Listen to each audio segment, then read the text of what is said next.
Well, we're out here at Barren River Lake.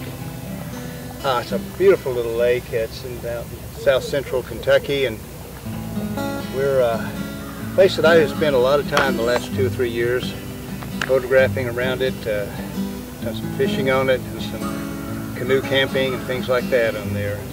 It's a great place to get photographs of the Kentucky sky. It's a big open area here.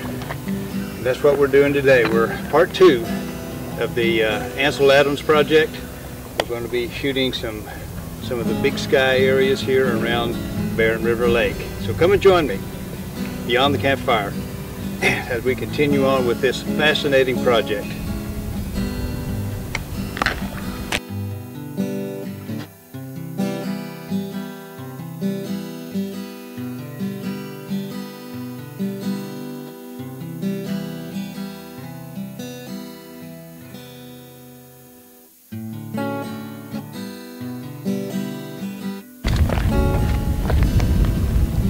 Boy, it's a really bright day today.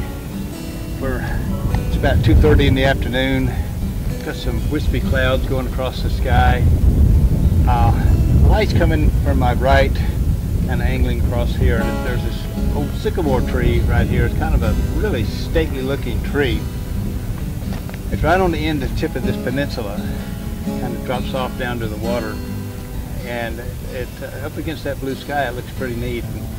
On the other side of the creek here, you've got this kind of a gravel beach through there. It makes a white line through there. And again, thinking in terms of black and white, you got that blue sky, you got the sun coming from this angle back here, so that's well within that 180-degree arch from, where you can use a polarizer. I've got a polarizer on here to kind of darken that sky. There's a few distractions here. I've got a couple of signs, no swimming signs that I have to take out in post-processing, but those are going to be real easy to take out. And this is a pretty neat, pretty neat little composition. I really like it.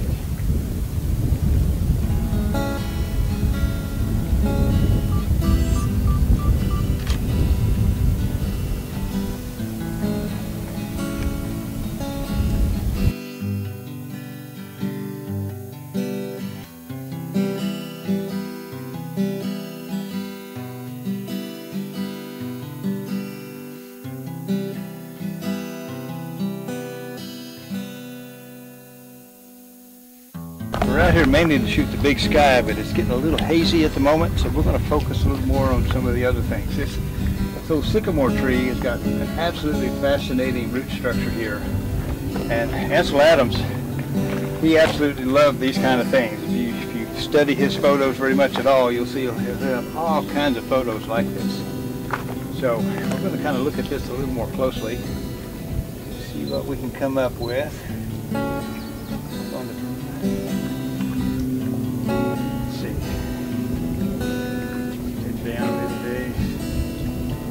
Down to about F8.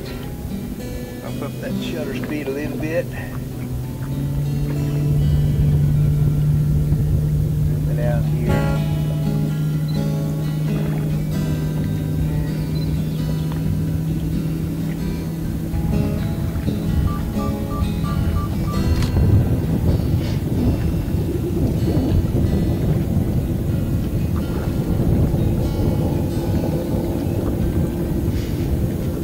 Go. Yeah, I love that coloration and the texture, and it's just amazing.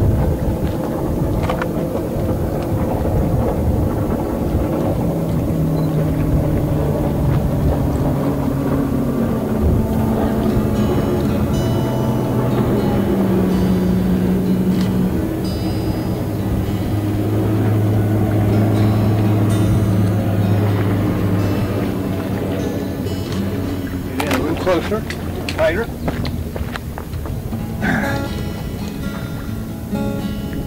Right here. Beautiful.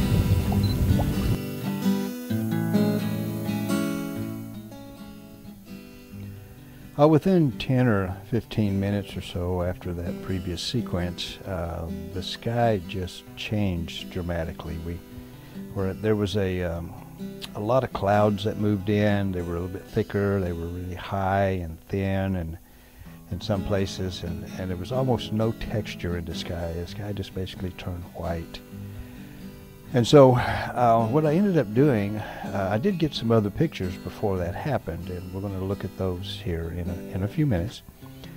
But what I've done in this for the rest of this program is to include images that I've taken in that area up there. Not necessarily all of them are on the lake itself, but that whole area out there, you know, with several square miles around it, is just filled with amazing scenery. You know, there's back roads, there's fence rows, you know, there's big skies. There's just, it's really an amazing location. And of course, Ansel Adams, that's what this thing is all about, is to shoot in an Ansel Adams style. And he photographed all kinds of things. It wasn't just big skies. You know, he photographed, you know, just things that just caught his attention, and of course he made them look just absolutely amazing. But anyway, we're going to continue on with that, and I hope that you will enjoy it.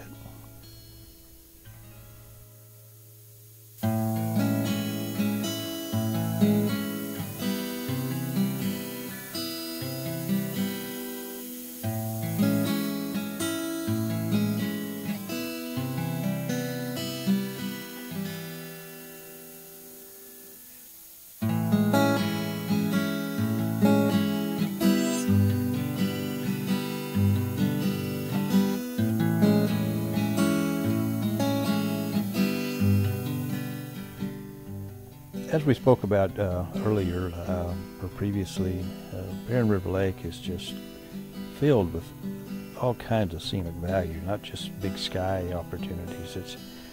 It has a very beautiful shoreline, and during the winter months they lower the lake level quite a bit. It's anywhere between 20 and 25 feet from its normal summer pool level. That just opens up all kinds of Ansel Adams style of opportunities. You've got these tree lines, you've got shorelines, you've got you know, the jagged and rugged backgrounds and ridges and stuff around. It really makes for absolutely amazing opportunities there.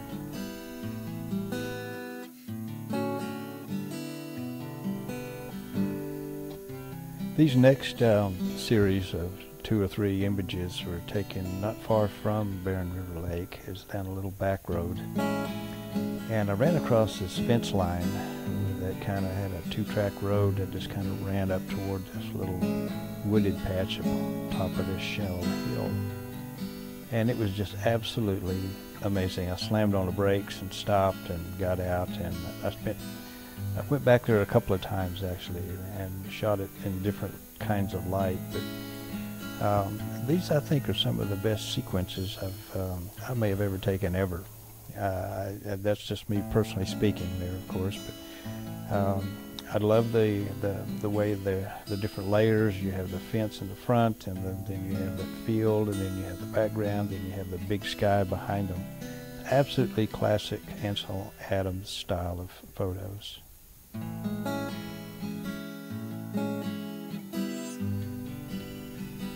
Kentucky skies have some of the most amazing texture in them than any place I've ever lived. And I've lived in a lot of places, from the West Coast to you name it. I've lived in a lot of different places, and I've seen all kinds of different skies.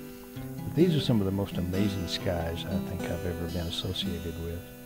And they work absolutely beautifully for black and white renditions. You know, there's a series of them I've got here that were taken over the course of maybe a year or so. And there's all kinds of different formulas here as far as the compositions go and the way the sky presents itself. But I never fail to be amazed by the texture, by the depth, by the power, really, of the Kentucky skies.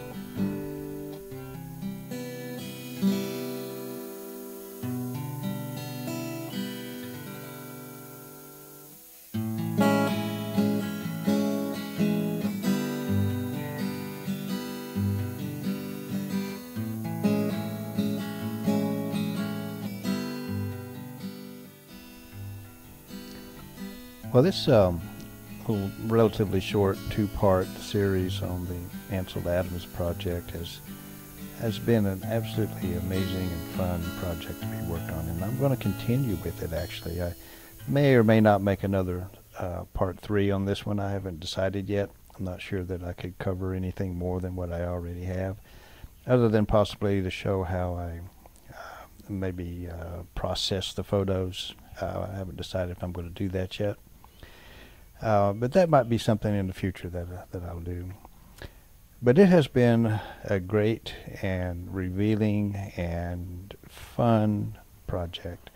I find myself every day I go out looking at the sky. I find myself looking at the scenery from a different perspective. It causes me to want to stop right in the middle of the road and get out, because I see something out of the corner of my eye. It has completely changed my perspective and how I approach photography. I look at it from a completely different set of eyes, really, because you have to, when you're shooting in black and white, you have to visualize what an image is going to look like when it's rendered in that form. And I encourage you not to discount shooting for black and white. I do it different ways. I have shot actually in camera black and white, and I've also, most of the time though, I just shoot a regular color photo with the intent to convert it to black and white. You have a little more power really when you do that, because you've got all the different color channels and things like that you can work with. But I've enjoyed this. I hope you have enjoyed it. We're going to continue on with this project probably all through the summer. And so thanks for joining me on this one, Beyond the Campfire. I'll see you out there sometime maybe. Have a good time, guys.